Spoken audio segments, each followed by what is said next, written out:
네, 댓글 하나 달면 5,000원, 게시글을 달면 10,000원. 글쎄요, 이게 어디서 나오는 얘기일까요? 지지난 대선 과정에서 이 국정원의 이른바 댓글 부대 운영 가격표입니다. 댓글을 달면 5,000원을 주고요. 찬성 또는 반대, 좋아요를 표시하면 500원을 주고요. 그리고 게시글을 좀 길게 쓰면 10,000원을 준다고 합니다. 누가? 국정원이. 누구에게? 외부 민간 댓글 운영팀에게. 한 30여 개의 운영팀이 작동을 했다는 얘기가 속속 확인이 되고 있습니다. 그 팀장들 가운데는 퇴직 국정원 직원도 있었고요. 대령 정도의 영관급 장교들도 좀 있었습니다. 자티즘 북바라기 이런 얘기도 좀 있습니다만 어쨌든 이 얘기를 좀 해보겠습니다. 이게 무슨 음식점에서 메뉴, 식당 메뉴 차려놓고서 음식 파는 것처럼 이렇게 얘기가 됐는데 관련 영상 보고 와서 이 기막힌 얘기를 좀 해보겠습니다. 건당 한 5만 원 정도를 받는데요. 예. 그게 이제 말하자면 쓰여졌을 때 정산이 되는 거고요. 그러다 보니까 매일 한 건씩을 하게 된다고 3분의 1 정도는 낙종이 되는 케이스들이 많았고, 예. 그러다 보면 건별로 했지만 보수는 한 달에 55에서 75 그 정도 수준에 있었. 사파를 따로 그려서 공급해주는 측이 있었고, 예. 저는 이제 원컷이나 포커스로 돼 있는 그 만평 그 그림을 네. 받은 상태에서 그 안에 이제 말풍선을 한두 줄 채워넣습니다. 후보자 개인에 대한 어떤 흑색 선전에 가까운 내용들이 많이 있었습니다. 감금돼 있을 동안 컴퓨터나 노트북 게시글을 삭제한 적이 있습니까? 재정 신청 중인 내용과 관련되어 있어서 답변드리기 곤란할 것 같습니다. 원세훈 원장으로부터 선거 개입 댓글을 사이버 활동을 하라고 지시받은 적 있습니까? 선거 개입하라는 지시를 받은 적은 없습니다. 그러면 민병주 국장으로부터 지시받은 적 있습니까? 지시받은 적 없습니다. 1심 재판에서 그 공직선거법 위반과 관련해 가지고는 그 무죄로 해주신 데서는 아주 저는 옳은 판단해 주셨다고 감사히 생각하고 있고, 국정원법 위반에 대해서는 어디까지나 저희가 정치개혁을 하는 것이 아니고 북한에서 계속 우리나라 국가 정책을 여러 형태로 비난을 해왔기 때문에 거기에 대한 우리가 대응을 했는데, 사실상 구체적으로 우리가 무슨 인터넷 댓글을 쓴다든지 하는 그런 건 몰랐다고 지난번에 최후 진술에서도 말씀드린 바 있습니다. 선거법은 무죄가 나왔고 예. 국정원법은 유죄가 나왔잖아요. 예. 재판 결과 받아들이십니까? 예, 게시글 10개만 달면 10만 원을 받을 수 있다.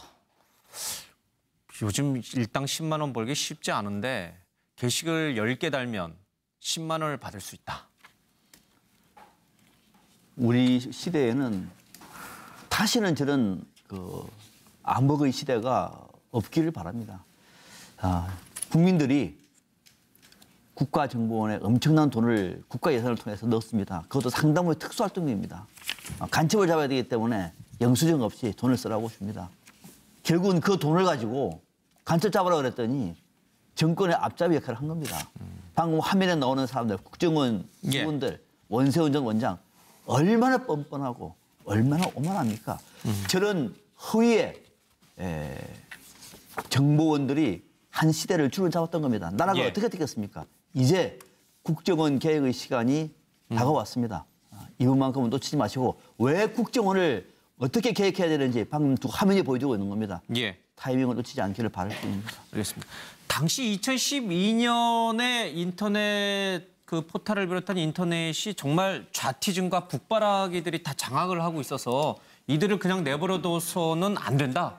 나라가 공산화된다. 정말 이런 위기의식이 있어서 이렇게 건당 500원, 1,000원, 10,000원, 10만 원 이런 식으로 건당 지급을 한 것인지 김영주 의원님, 진짜 네. 그때 이 인터넷이 좌파들한테 다 점령당했었어요? 그 과정에는 이제 광우병 파동도 있었고 예. 실제적으로 논리적으로 무슨 이렇게 근거 없는 것들이 했다. 예. 또 실제적으로 많이 초창기에 사실은 지난 말하자면 그 노무현 대통령 예. 때부터 말하자면 인터넷이라든지 사이버 공간을 예. 대체로 좌파들이 접근했다라는 것이 우파들의 인식이었습니다. 원세훈 전 국정원장의 인식이었어요. 이게. 예. 그러다 보니까 이제 초창기에 그런 사이버상에서 밀린다라고 하니까 예. 행안부 장관을 마치고 그다음에 이제 국정원장을 오면서 자기 스스로가 이제 그런 기획을 할 수밖에 없었던 것이고. 예. 근데 지금 제가 쓰고자 하는 것은 이제 국가정보원이라는 것이 내셔널 인텔리전스 서비스인데 예. 결과적으로 얼마나 한심하냐 하면 사실은 어제 보니까 어떤 언론에서 서울대 교수님이 빅데이터를 분석해 보니까 이거는 100% 댓글이 작업으로 인해서 만들어졌다는 것이 규명됐습니다. 사실. 예. 그런 연구를 해야 되는 집단이 국가정보원이에요. 그런데 지금 현재 거기에서 정말 특수활동비를 가지고 점조직으로 다단계를 예. 하고 있다. 얼마나 한심합니까? 실제적으로 오히려 연영승이나 대북 활동을 예. 훨씬 더 집중해야 될 시기에 지방선거를 앞두고 준비하는 예. 그런 정도의 측면에 했다는 게 너무 실망스러운 부분. 예. 노 변호사님. 2011년도 최저임금이 얼마인 줄 아세요? 2011년도 최저임금은 시간당 4,320원이었습니다. 예.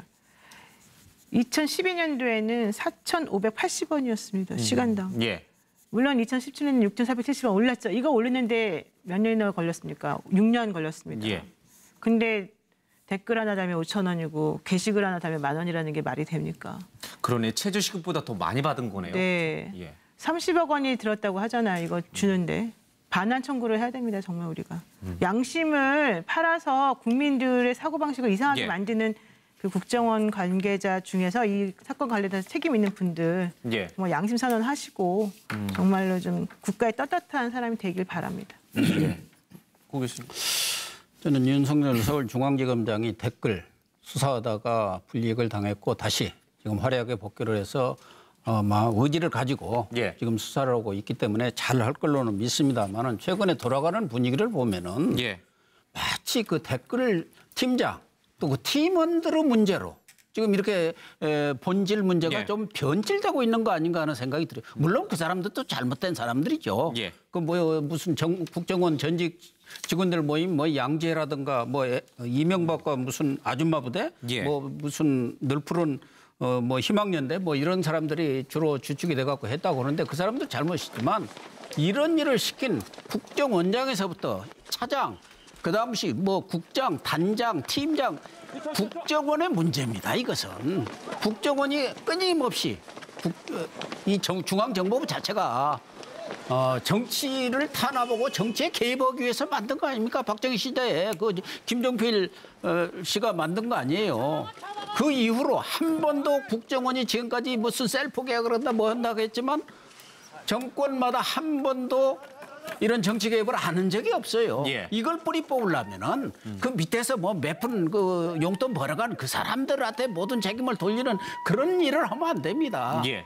지금 그때 담당 국장도 있고 단장도 있을 거고 뭐 줄줄이 있어요. 그 사람들을 조사를 먼저 해야죠. 물론 뭐 그 사람들을 조사하기 위해서 지금 팀원도 하고 팀장도 조사하리라고 보지만 지금 검찰이 조사하면서 누가 그 책임자인지 모릅니까? 국장, 예. 단장 그런 사람들부터 불러들여가지고 딱 끄먹게 하면은 이런 일 없어져요. 알겠습니다. 그런데 예. 기껏 팀장 몇 사람 불러다가 조사하고 그 사람들한테 죄 씌우고 그 사람들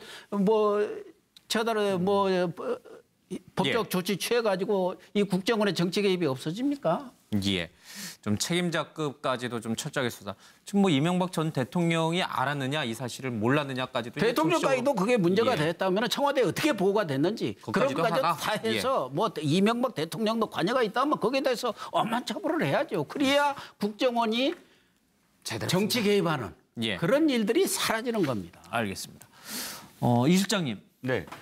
아까 앵커께서 그러셨잖아요. 당시 상황이 그랬느냐, 뭐 좌파들이 인터넷을 뭐 점령했느냐, 이 시각이 맞느냐. 예. 사실 뭐 좌파가 점령했다 이렇게 표현하고 싶지 않지만 2002년도 선거, 그러니까 노무현 대통령이 대통령이 된 선거 직전부터 사실은 그 4대 인터넷이 있었잖아요. 저 천리안, 누리, 나우누리, 예.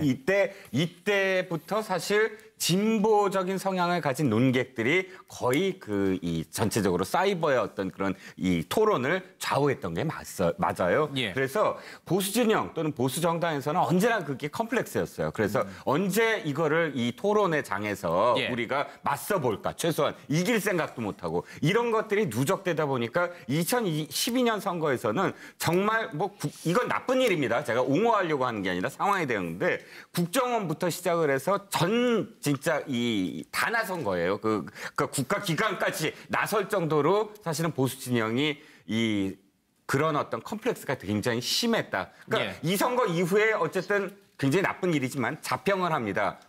드디어 우리가 2012년 선거에서는 보수 진영도 그러니까 그 사이버상에서 어쨌든 한번 나서 봤다. 이렇게 자평을 하거든요. 그만큼 사실은 이 잘못된 일이지만 예. 어쨌든 컴플렉스가 있었다라는 거는 상황이 있었다는 거죠. 그러니까 컴플렉스가 있었으면 그냥 자발적으로 보수 성향을 가지신 분들이 자발적으로 인터넷에서 글 쓰고 댓글 달고 하면은 관계가 없는데 국가기관이 이제 돈까지 줘가면서 알바비까지 줘가면서 시켰다는 게 이제 좀 문제가 되는 거겠죠. 차 의원님. 그리고 지금 객관 상황에 대한 좀 다른 그 기억이 좀 작용하는 것 같은데 제가 봤을 때는 원래 이제 사실 말은 좌파 진영에 비해서 우파 진영이 인터넷에서 취약해요. 취약한데 그럼에도 불구하고 그 이명박 정부 시대 때는 상당한 부분 그 일정하게 세력을 회복했습니다. 예. 그 당시에 그 여러 가지 그 우파 인터넷 언론도 뭐 등장했고 여러 가지 뭐 우파의 어떤 그 여러 가지 그 커뮤니티 사이트도 예. 많이 등장했어요. 그래서 그것을 어떤 그 이렇게 대응하고자 이렇게 국정원 댓글 부대가 생긴 거는 아니고요. 예. 그 당시에 그 북한에서 디도스 공격 등 여러 가지 인터넷을 통해서 상당히 국내의 여론에 악영향을 미친다. 이런 얘기가 있었어요. 실제 저는 그것도 보고 받았습니다. 그래서 예. 거기에 대응해야 되는 그런 일정하게 그 국정원의 등의 어떤 그 대책이 필요한 거 아닌가라는 문제 제기가 국회에서도 많이 됐어요. 예. 다만 문제는 뭐냐. 이걸 악용한 거예요. 악용. 선거용으로 그리고 그것도 국내 정치용으로. 그렇죠. 그래서 이런 거였기 때문에 그랬으니까 아마 제가 볼 때는 그 당시에 요즘도 그런 거 느끼는데 악성 댓글은 아마 예. 돈 받으려고 쓴 거 아니겠어요? 그렇죠? 예. 어떤 사람이 자기가 댓글 쓰면서 어떤 비판이 아니라 이렇게 그냥 악성적으로 하는 거는 뭔가 나오는 게 있기 때문에 그랬을 거란 말입니다. 그렇죠? 이거 요즘도 아마 어느 쪽이든 이 점을 염두에 둬야 될 거예요. 제가 볼 때는. 알겠습니다. 그러니까 뭐 그렇게 다급하지는 않았네요. 그렇죠? 인터넷을 점령하라. 뭐 이런 인식을 가질 필요가 없었는데 원세훈 전 국정원장이 당시 상황을 좀 오판한 모양인 것 같군요. 예. 다음 주제로 가보겠습니다.